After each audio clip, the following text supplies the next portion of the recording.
Podcast City Network.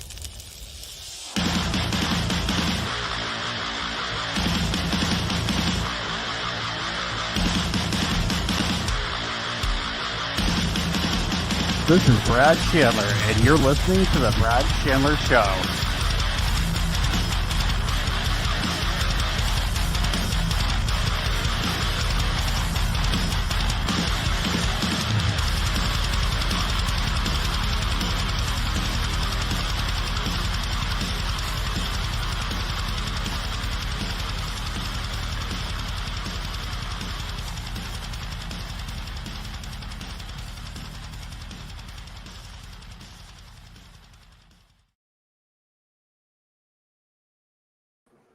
What's going on, everyone? Welcome back to another episode of the Brad Chandler Show. Make sure to follow me on Twitter at Brad Chandler Show, and make sure to subscribe to my YouTube channel as well. You can find it by searching for the Brad Chandler Show. With me today, I have my good friend Josh Moore of the band Fear the Masses, or Fear Them Asses. How are we doing, bud? Chilling, bro. How you doing, man? I am doing. It's been a long time since I've seen you, man. How have you been this past year? It's been a year, bro. It's been a hell of a year. Yep. So we're going to talk about your band, Fear the Masses. I've played with you guys quite a few times. I've seen your band a few times. I actually got knocked out by you in a pit, I think it was. It shit happens, but that's what happens in pits, you know. Between you and Heather, I had like the help, the care that I needed. I was seeing like doubles for a while. Shit happens. What was that? I think that was the She Walks Without Legs CD release party at Cherry, right?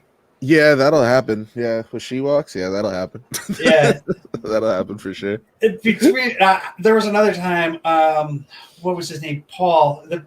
Paul Spack. I was in between you and Paul Spack one time. Two big dudes.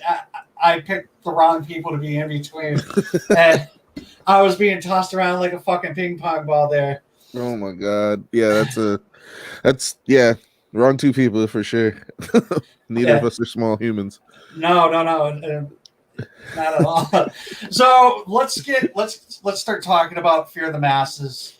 Sure. So I'm not actually sure, and I'm gonna ask, when did you guys start? When did the band Fear the Masses start? So Jesus. What's crazy is like, so my timeline's fucked up now. I want to say 12 years ago. It's somewhere around there. It's either 11 or 12 years ago. If I'm going off of Facebook memories, which usually is a thing, but I don't know. It's 12. But for some reason in my head, it's like it was 13 this year. But apparently not. Apparently it's only been 12. So whatever, it doesn't bother me either way. But yeah, about 12 years ago, me, Chris, this guy Max, and Noah started the band, and then we were looking for a second guitar player, who ended up being Doug, and then pretty much as soon as we found Doug, Max disappeared, quite literally, and ended up leaving a note on Chris's desk, pretty much saying, "Hey, I'm moving." So. And that's how we ended up with Doug as our lone guitar player for a long time. And then we got Mike Castro in the band as the drummer. And it was me, Chris, and Mike for a very long time. That was the core group. That's who wrote the Rise album. So, yeah, it was probably about, I'd say, 12 years. But the core group was founded like about 10 years ago. So who's been in the band? Because since I've since nobody will ever beat the amount of people who have played bass for Left Hand Backwards ever. Yeah, so we've had, it's crazy because like we've had that kind of like, we formed as a band in that like life transition period. We formed as a band when I was 20, 22 or 23. So everybody, it ends up like where it all like everybody's in their like grow up time. So like Chris ended up moving to LA, not LA, San Jose. So all of a sudden, like, we need a new bass player, and like there goes one of the founding members because life goes on. Like he had to go. So we ended up getting a couple of different. We ended up picking up Brian Dodd, and then Mike Castro ends up getting a promotion and having to work out in like Torrington, like the far west top corner of the state. So him making it to practice was just not gonna happen anymore. So he's like, like I kind of gotta hang it up a little bit, and it sucks, but like every we pretty much, outside of me and Doug, like it's just been like a rotation of like, hey, like I gotta kind of move. Our drummer after that was Dan. Dan ended up getting married and sells his share of a company and moves out to North Carolina. So like there's probably been like a grand total of like, I'd say like 12 people who've come and gone. But yeah, it happened to be in that life-changing time, you know what I mean? Yeah, so who's in the band now? I know it's Doug, I know it's you. I don't know the rest of the crew. So now it's we got so me, Doug, John Hansen is playing bass. He's been playing bass for us for almost 3 years, just around 3 years now. We got John Savage Evans. He is playing drums for us right now. He's been playing with us for about 2 years. And Derek Jeffrey is literally just hit his 2-year mark. His first show anniversary was January. So yeah, he just started with us about 2 years ago. So everybody is relatively new. We went through a whole like change, but it's been a good change because we needed a solid core group of guys in order to start recording, because we've been sitting on an album now for almost 10 years that we haven't been able to put out. Yeah, because it's like me and Doug have wrote all this music, and then people move or people have family things and like blah blah blah. So we were finally able to get that stuff rocking because we got a core group of guys who want to be here and can be here, not just that they want to. Like, I don't want to make it sound like the other guys didn't want to be here, but it was like they had no choice. Life happens. They have kids and things move. Family comes first, man, especially when it has to. Yeah. So next question for you. How did you guys end up coming up with the name? So we're between a bunch of names. We knew, like, I know the way I write, and my writing style was always a one that's going to be like a social or political style. Right. I tend to write in that manner because frankly I don't know, to me everybody's got daddy issues, bro. Like we all got problems. Like we all got problems, but like I think as a core group, I think the one thing everybody can touch on and like does know is that like we all know that the government, that we're not treated fairly as a group of people by the government, by a bunch of different entities. So I feel like if I write in that style, like I can connect more with people and maybe provoke some thought, provoke some change.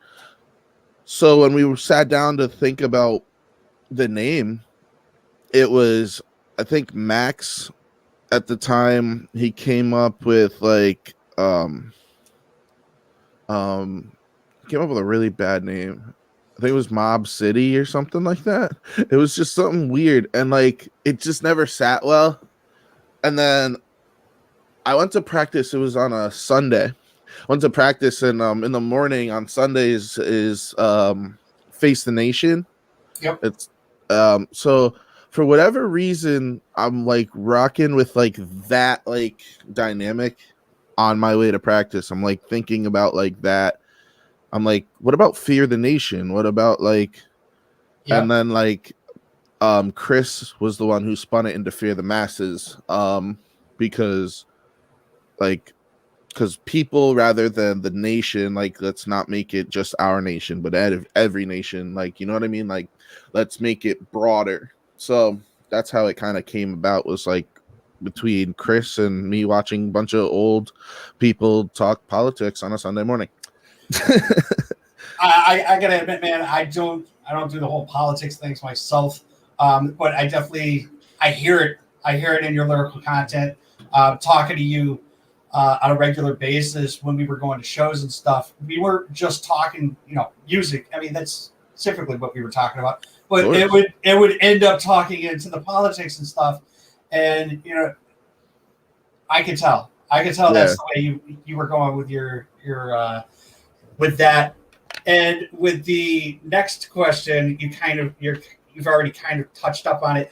So what are some of your influences on your lyrical content? So obviously, politics and stuff, but there's obviously other things that you get your influences from. Right. So yeah, lyrically, man, it is that. It's politics, it's social justice. It's not like, and not social justice in the way it is now. Like, I'm not a big like everybody has to be like far progressive left and social justice warrior. Both. Well, I don't actually think that. I'm very much so kind of a middle of the road moderate. When it comes to a lot of things.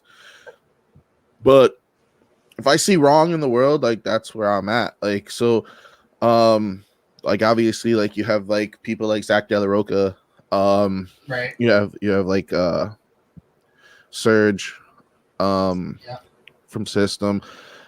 And then you have like and then like you need still like the identity, like the flow style. So like Chuck D has always been one of my biggest influences. I've loved like Public Enemy. I think is one of the best hip hop groups, if not the best hip hop group of all time. But then you have like different flow styles, like you have like Wu-Tang, you got like Jurassic 5, you have all these guys who like Tribe, who've always influenced me, like as far as hip hop is concerned. There's one group, hip hop group, that I don't feel gets enough recognition, and that's Onyx. I love Onyx. I saw Sticky Fingers when I was 14 jump off a balcony. That dude is a psychopath. I've seen them live a bunch. Yeah, I love that band.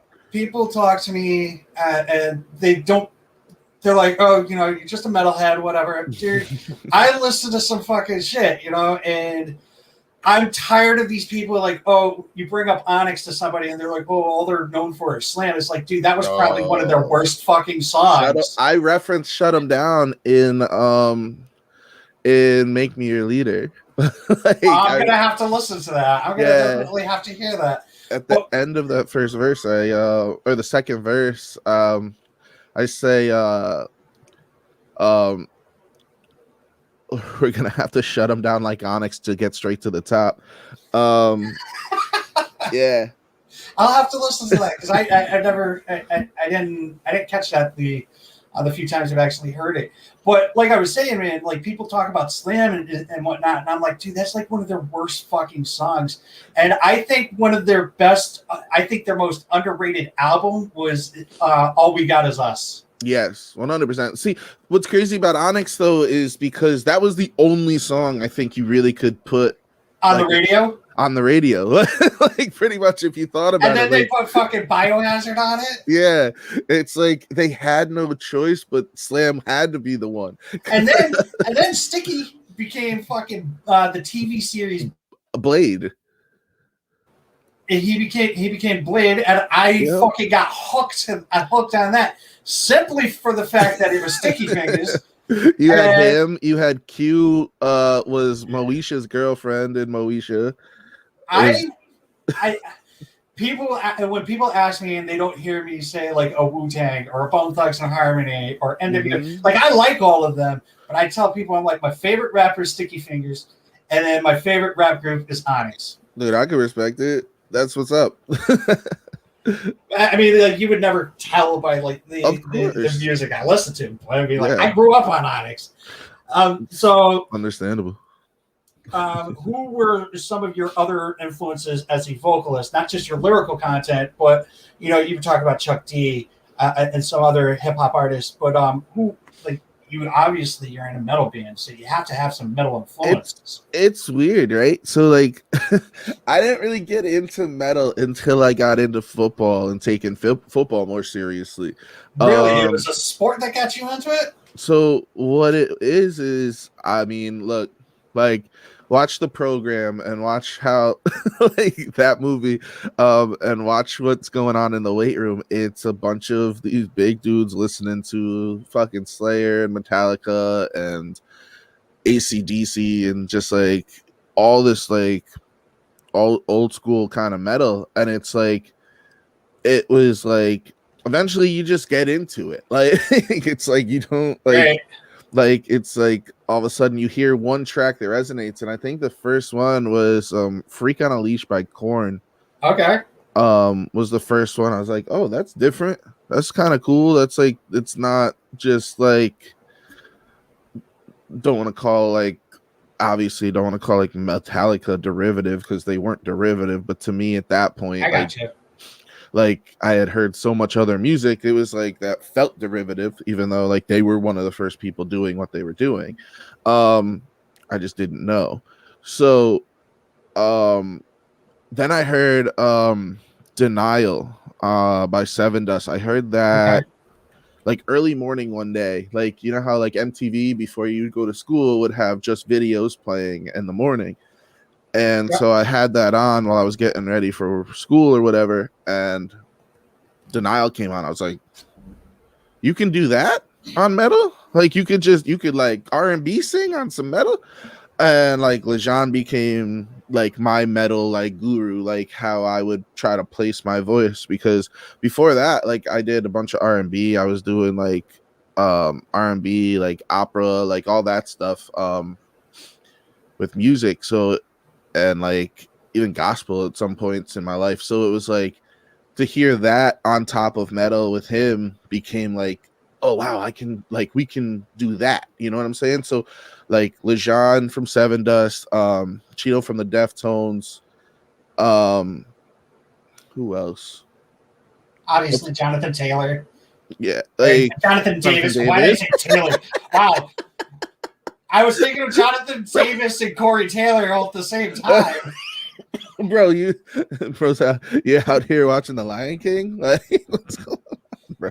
Dude, I watched Coming to America last night, the first one, and they had some fucking like references, and Oh my then God, yes. then I was watching some of the sequel today, and they had a Lion King reference about Mufasa, and I was like, why? Just because James Earl Jones in it? But so I have a serious question for you. Of course. When I first heard Seven Dust, I was like, oh, this is cool. And I thought, I didn't know that Lejean was African American. And I was like, wow, dude, when I found out that he was black, I was just like blown away. I was like, wow, we have a black guy who's in a really good band, and he's got a great voice. How is that, as you being an African American, how does that make you feel? It's insane. Like, when honestly, it was awesome. Like, it took me down a rabbit hole into metal that honestly, probably without it, I wouldn't have done. It was a connection. It's kind of like, and I hate to like make it even remotely political, but it's like when like Obama became president. It's like, oh, hey, like, if I have kids, I can tell my kids, oh, this is achievable now. Right. Like, you can do this. So like, it was one of those things, and I went down this rabbit hole between him and, like I said, like Chino. Like, there's so many great minorities, like Sepultura. Like, there's so many great minority fronted and led bands. Nonpoint with Elias. There's so many good ones, and like I was just like, man, like, even like Howard, when Howard was doing this thing with Kill Switch, and I now with was like the blown Torch. away by that when I found out that Howard was a black guy in that type of metal band, because that wasn't like Seven Dust. Seven Dust, they have their heavy They stuff, have their and whatnot. style, yeah. But like Kill Switch and Gage, they're a lot heavier than Seven Dust was, and then you come in and you hear this voice, and it's like, wow, that's so good. And then you find out, I was just blown away. And in my opinion, when they went back to Jesse, I was upset. I was upset about that whole thing with Howard. I was and I wasn't. I was happy because like I heard the stories come out like about like how like this was mutual and like everybody's like cool with it and like it's just no hard feelings. And then they bring Howard up on stage and then they released Signal Fire. They released their track with each other off their new album. Like it's cool because of that. But yeah, I mean, like I think vocally Howard is so impressive. Like Jesse worked really hard to get back to that and like to get his singing voice better and his clean voice a lot better. Because Howard was so strong. With that being said, I have to admit that Howard's got a better cleaning vocals over Jesse. I think they're both fantastic when it comes to their screamings, but when it comes to just clean vocals, man, I give it to Howard 100 times out of 100 times. Yeah, you can hear that he's like classically trained, right? Like you can hear that like style and how well he has cultivated his voice. It's hard, like as a vocalist, it's weird, like understanding that your voice is an instrument just as much as a guitar is. Dude, and like training that shit and working on it. And like I've been doing it since I was a little kid. So it's one of those things where it's just like, man, like to understand that finally, like when you finally get to that like headspace, it's like, yo, my voice is just as much of an instrument as anything else. So I got to train it. I got to do the work. And once you do that, man, like you open up so many more lanes for yourself. Like that's literally like learning how to scream, like, and doing it properly. And so I'm not just yelling into a microphone and ruining my throat, like, but learning how to do it properly and learning how to use, my almost like my face muscle to like actually cultivate that sound rather than like try to put it in my throat. It changed everything. Like it changed so much. I 100% agree. I was actually just talking to Chad Velez about having so much more respect for a vocalist, because when I was in Bound by Betrayal, I was just like, oh, I can scream, I can growl, I can do all this shit. But then it's like, I didn't realize how much more went into it than just like screaming and growling. And one of the hardest things for me when I was the vocalist of Bound by Betrayal was the lyrics. And it's like, you got these guys, we all sit down, all five of us will sit down. All of us are musicians. We can sit there and write music together. Mm-hmm. But when it comes to lyrical content, it was basically, here, Brad, there you go. Yeah, that's your part. That's your part. And so how do you, like, with your lyrics, where do you go? Like, do you just, like, sit by yourself and vibe with the music? Do you have stuff written down in like a poem form? Because I know that one of my favorite songs that I wrote lyrically was a poem that I actually wrote for my best friend, and I don't know if other people do that same thing. So I've done that before for sure. Not in this band.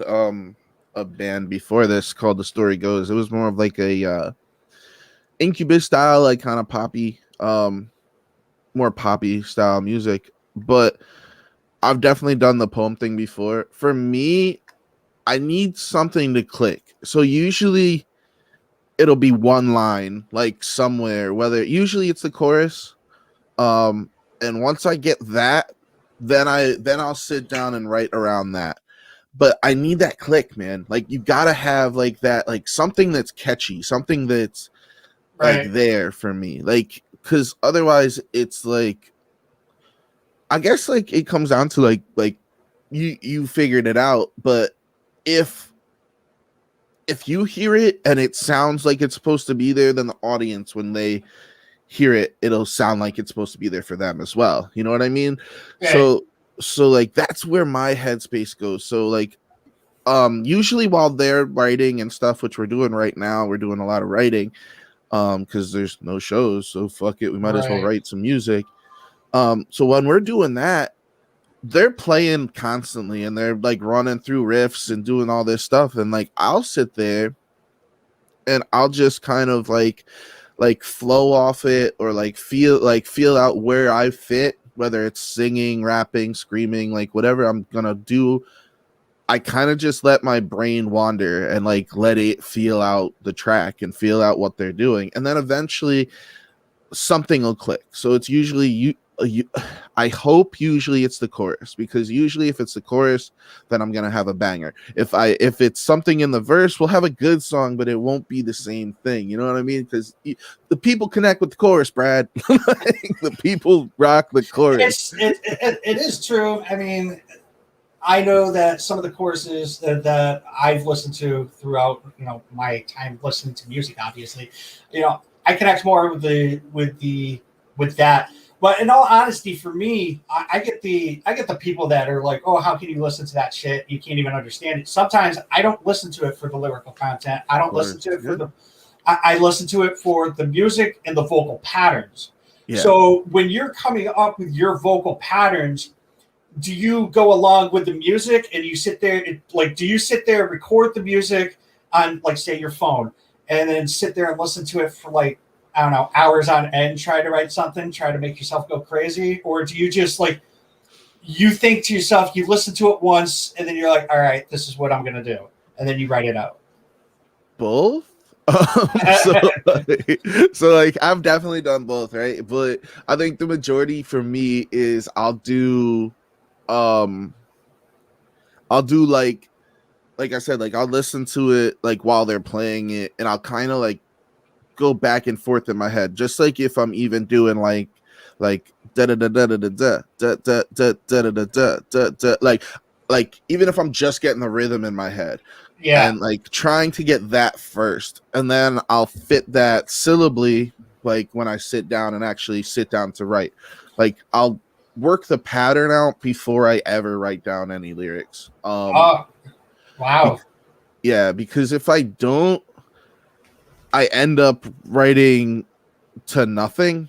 And for me, especially when I'm doing the rap part of the music, it just sounds bad. It sounds like I'm trying to fit like whatever I'm trying to convey. I'm trying to squish it into the line rather than write to the song itself. You know what I mean?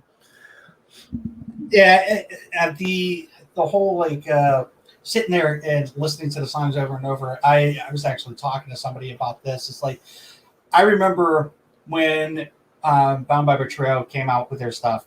We were writing and whatnot. Obviously, some of the stuff was from Where We Once Stood. We rewrote the songs, right? But trying to like rewrite songs that already had the lyrics to it was probably the hardest fucking thing I did. And it wasn't just because it already had lyrics to it. I was actually a part of that song, right? With Where We Once Stood. So, and I sang to that. So we pretty much fucking nixed that song. We were like, nah, we're not going to play that. It's tough. Yeah, for sure. And like we have so many songs that like when we're writing them, like somebody will bring something. It's so hard. But like Rise, when we first wrote the song Rise, like Mike, who had such a hard time playing it because all he could hear in his head for whatever reason was Walk by Pantera. Like all he could hear is Walk. So he was just like fucking ride cymbal, fucking snare, like dun, dun, like he couldn't get it out of his head.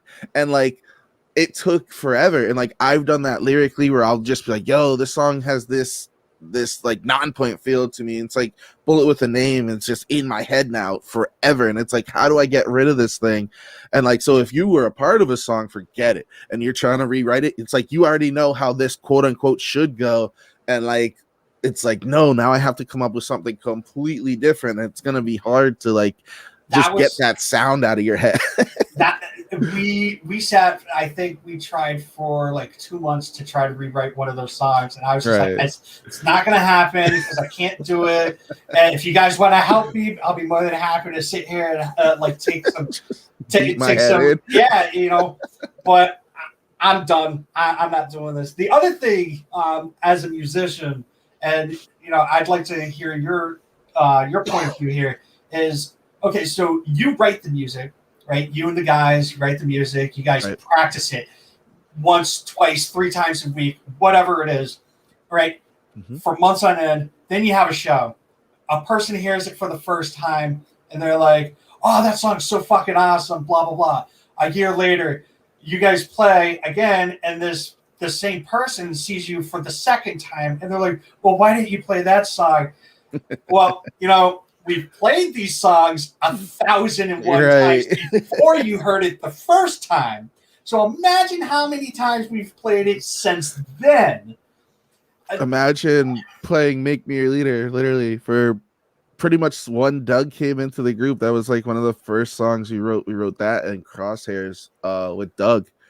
And we've played it almost every show, if not every show since then. Like it's seriously like one of those things. It's like, all right, I'm done with this fucking song. Like, I don't want to play this anymore. Like, to me, like certain songs, like we're able to rotate in and out. Like, we can't rotate Make Me Your Leader. Like, we just can't. Like, every single show where we're like, all right, maybe we won't play it. Like, somebody will be like, yo, play that leader song. And it's like, you know what you got to do? Got to make it the first one. You play it the first song. Make it the first song so everybody just fucking shuts up, you know? Our thing is like we end with it now, or like we come close to the end. Because it's one of your more noticeable songs. I mean, imagine how fucking like Slipknot feels playing fucking Surfacing every fucking song, you know? It's kind of nice though too, because like low key, like if we don't have time, then hey, sorry guys, we got cut short. We still had more songs to play, but at the same time, it's also the one people want us to play and like get up for. So like, I never mind playing the song. It's just one of those things, man. We practiced that thing for, like I said, like almost 12 years now. We've been playing that song. Yeah, and you and Doug might be sick of it already, but the new guys, we've been playing that for 12 years, like every week for 12 years. But you got new guys in the band, so and they got to learn it. They got to make sure that they're tight with it and whatnot. And exactly, I'm sure they are. Oh yeah, 100. So you brought up Surge earlier, and I kind of wanted to talk on to then because you're into politics a little bit. Yeah. And did you see that him and the drummer are like Surge was like on this side of the fence about politics, and then their drummer was on this side? Yeah. And I feel like that's like more normal than a lot of people think. Like even me and Doug, like Doug tends to lean more on the conservative side of things. I am oddly, like not oddly, I guess, right? It's fucking fair the masses. I'm very much so like almost like I'm like libertarian to the point of almost like anarchistic. So like there's so many different times where he'll say stuff. I'll be like, the fuck are you talking about? Like, it just is kind of that thing. Like, we're all different people. We all have different upbringings. We all have different feelings when it comes to politics. So I feel like you're in a group of people, like you're going to have different views and different stuff. And like, it's about like, hey, like we might not agree on everything, but if we are, personally, I take it upon myself to really work on facts, right? And like kind of stress, like just putting facts out there. I don't really give my opinion as much on stuff in our music as I do try to just put facts out, like poetically, but like in the same way, just give you information to go home with, like take this with you, like type shit. So like with Doug, it's one of those things where like sometimes he'll just be saying some shit and I'm just like, I don't agree with you. But so long as we can talk facts, it doesn't matter if we don't like each other's viewpoint, an opinion on those facts, so long as we both understand the facts. And to me, that's what's important. I think that's what makes people able to have like a civil discussion about politics, and what makes people like end up with what you see on fucking Twitter. Like, that's the difference, right? Where you can actually conversate stuff, or fuck you, you're this, and cancel you and get rid of this and blah blah. Like, it's like, fucking hell, bro, we can't even have the conversation.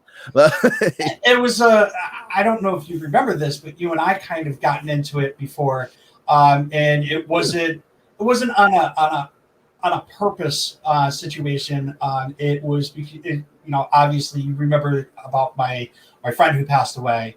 Correct. And for me to commemorate my friend, I was playing his Confederate flag guitar. Mm-hmm.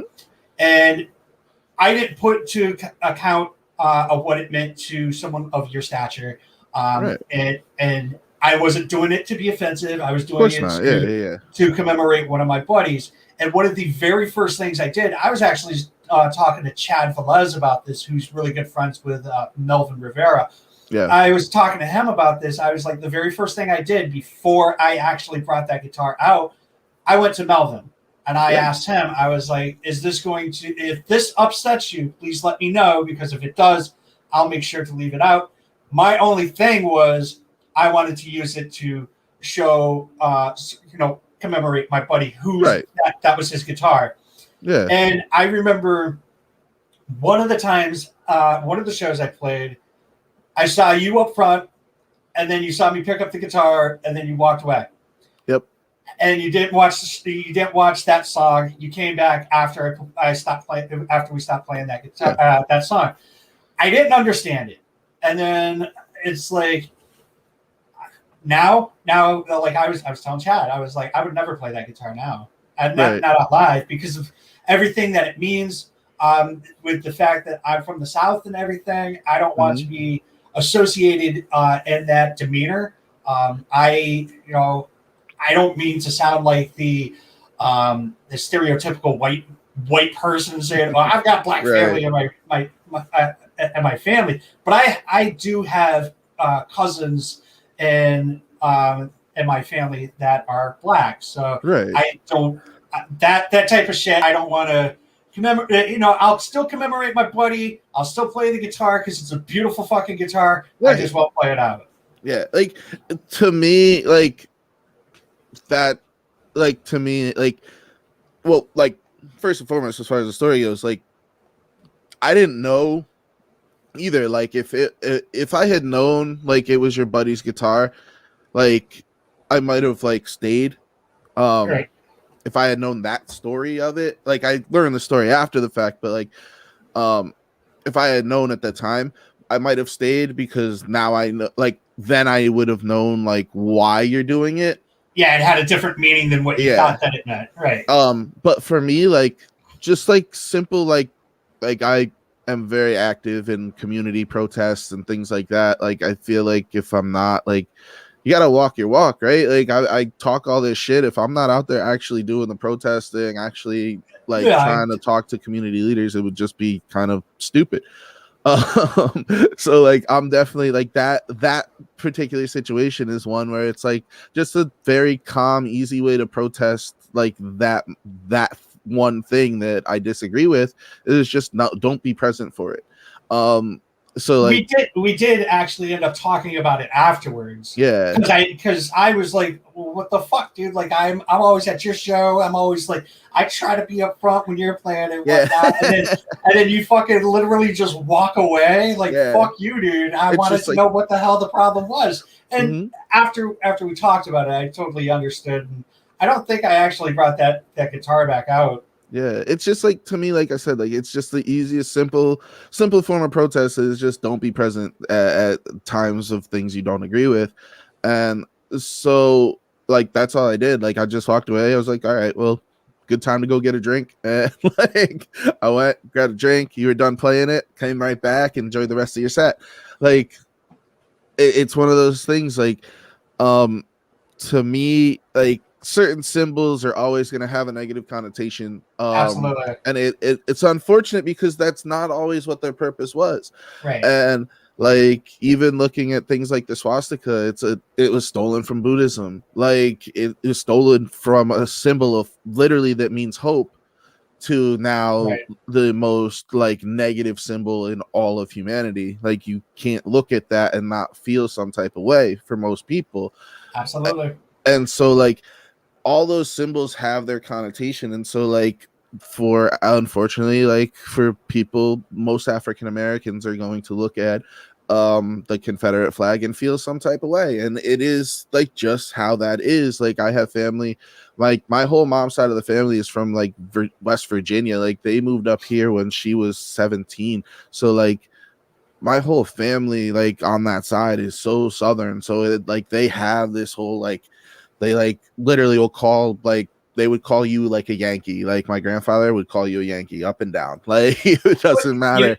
You know, the funny thing is I'm not actually a Yankee. I was born in fucking Alabama. Yeah.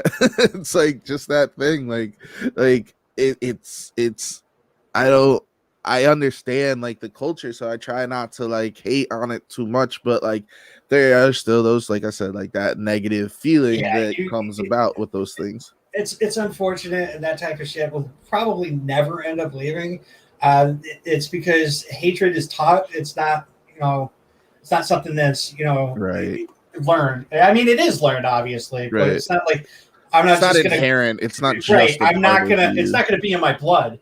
Right. So one of the last question I want to ask before we go ahead and watch this video from you guys is, now being in the Connecticut music scene. You're one of the only black guys. Yeah. How like what does that mean to you? Like how does that like affect you? Like like do you wish more people would be more black people would be into the metal scene and come to shows and stuff and join bands? Or it's interesting. So it's got its own like little place, right? Like it's like me, like John Hollywood, Matt Rudd. I totally forgot about them. I apologize, guys. There's only a few of us, but like we're out here. But like even like Melvin, like there's only I feel like an asshole now. There's only a few minorities just in general in the scene, and I think it's just an absence of understanding. When people hear like I'm in a metal band, like my friends, like my black friends and stuff, when they hear, oh, you're in a metal, like what? Like it's like I'm like, yo, just come to a show and you'll have a good time, you'll enjoy it. And I think like it's just an absence of that. That's like when white people will go who aren't necessarily like into hip-hop will go to a hip-hop show and see how crazy live it is. In all honesty, I've never been to a hip-hop show. It's so intense.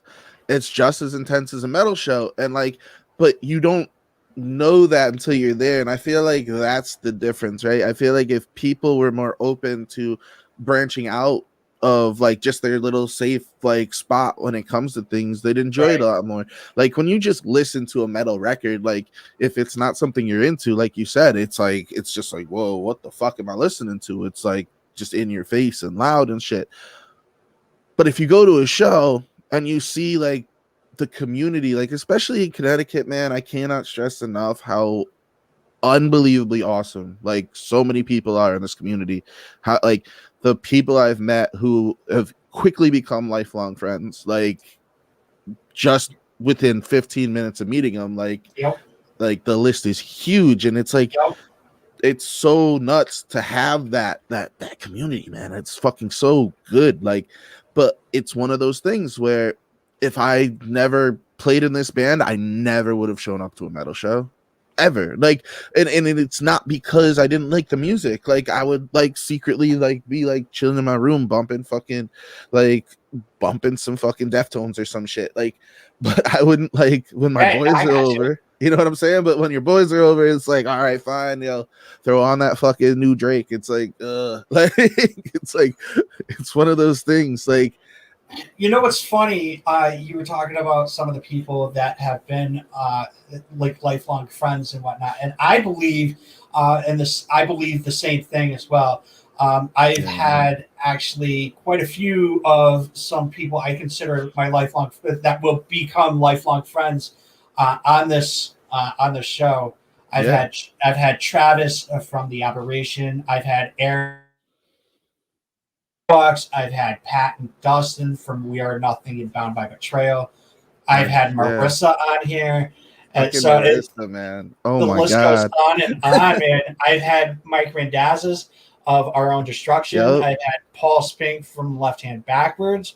I've had Josh Richardson from Begot the Nephilim.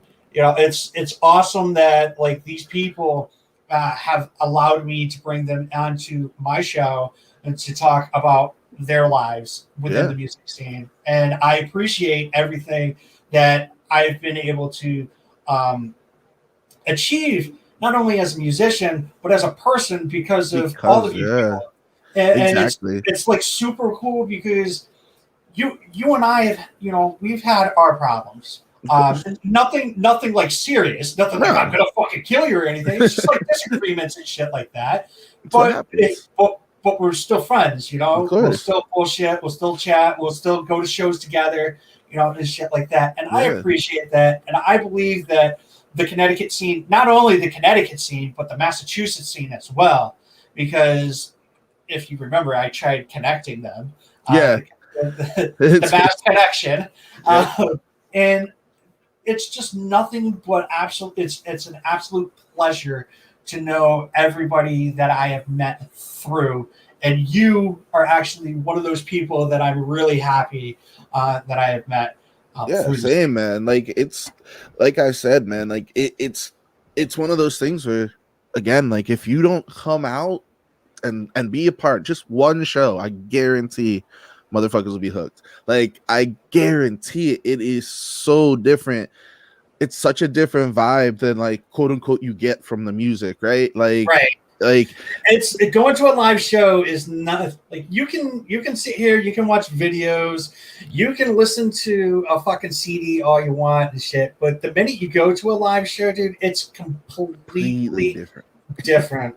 100%. And that's why, man, like to like answer your question like in the most roundabout possible way, like I think more minorities easily would be a part of the scene if they knew more about it, or if they did come to a show.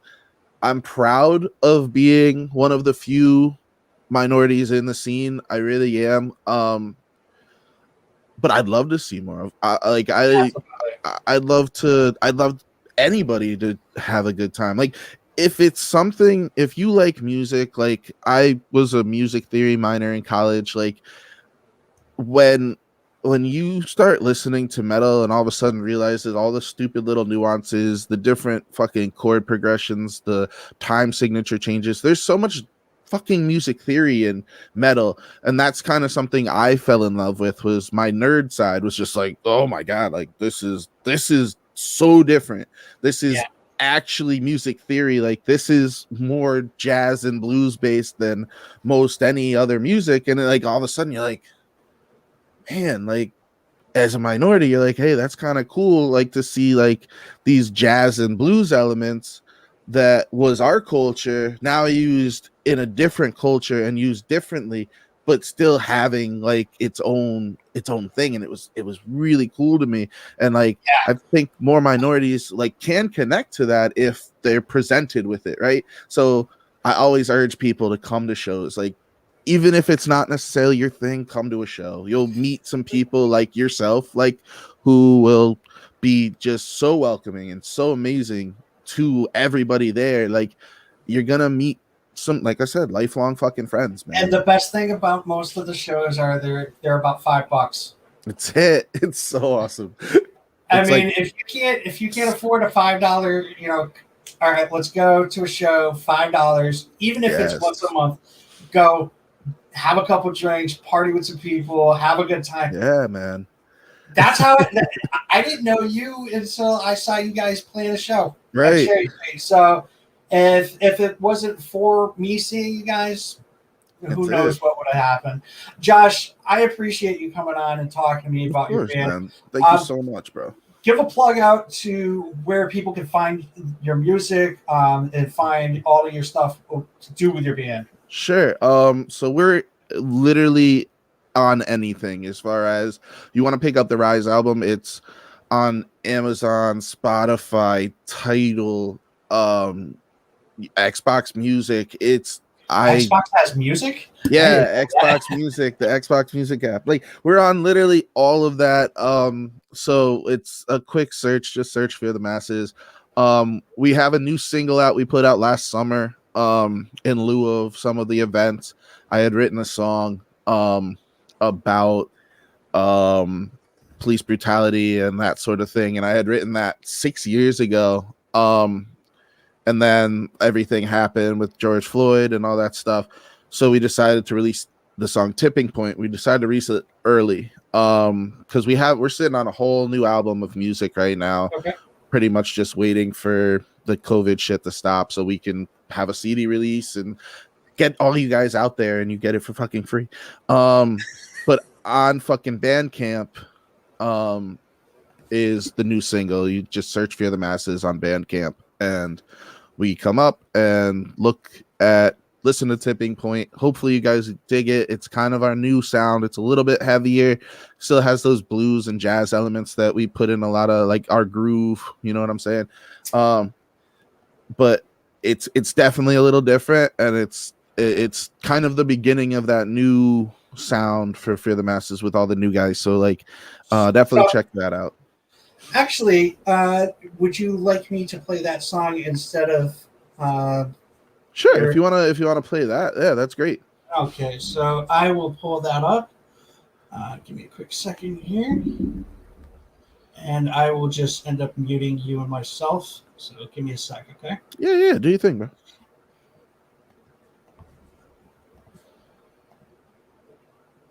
All right, everyone. I am going to play A Tipping Point by Fear the Masses. Enjoy.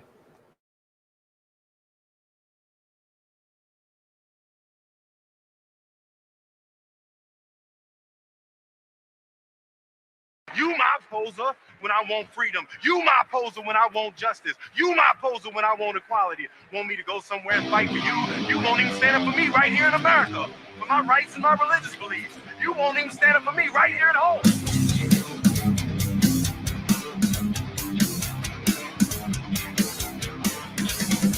Face facts, it's hard to be a cold blood society. When daily it's the same thing all the time. Too many treated different, their blows are on the top. Just wanna breathe a bit. Government that gives a shit. Fucking tell me not to struggle, but they always on the rebel, so I'm trying not to suffer, cause I've always been a humble guy. Guess it's time to face it. My face out on the pavement. Girls turn on our backs, and you know it's true. This rich, it doesn't matter, still it's up to you and I. Just wanna reach. I cannot take that one mistake. We will not break again. Here comes till they got you. They'll find a way if they have to. Too bad, it's always just facts based on what they say.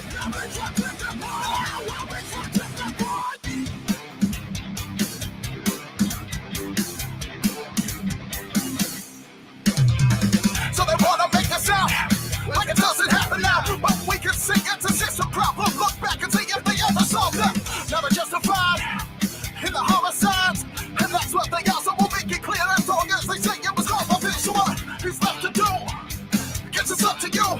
Do you think that you're right, or do you quit? Do you act like you cannot give a shit? Cause I know that it's hard to get this far. Time to move the bar. We will not break again. Here comes till they got you. They'll find a way if they have to. Too bad, it's always just facts based on what they say. To show we are war, we're gonna fight till the job's done.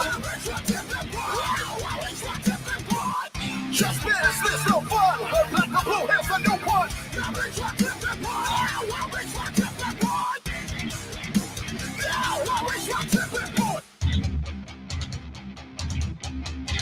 their obsession with oppression, their obsession with a prejudice.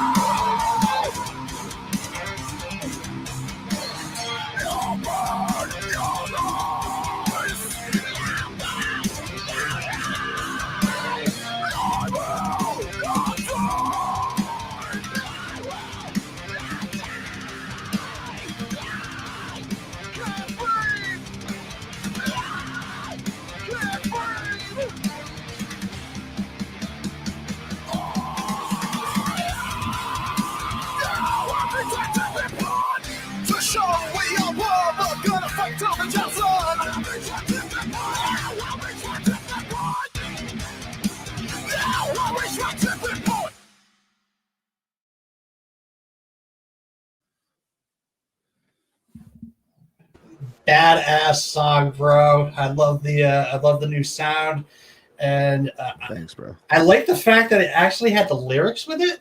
Yes. So it's always nice to be able to read the lyrics when it comes to the music. Yeah, man. Our big thing is like, as hard as it's been, we've tried to do so much stuff on our own, and like as far as like our website, we would now, thankfully, our new bass player John is not so new. It's been like 3 goddamn years, but he does web design. So now it's like we're able to like include that stuff and like put the lyrics out there, because like before, like I said, we're trying to do everything on our own, and like trying to just add even a lyrics page on the website was like, oh my fucking god. Like it's like I don't know what the fuck I'm doing. Yeah, So- I got you. So we're gonna actually end the episode with watching and listening to your video, "Make Me Your Leader." Awesome, man.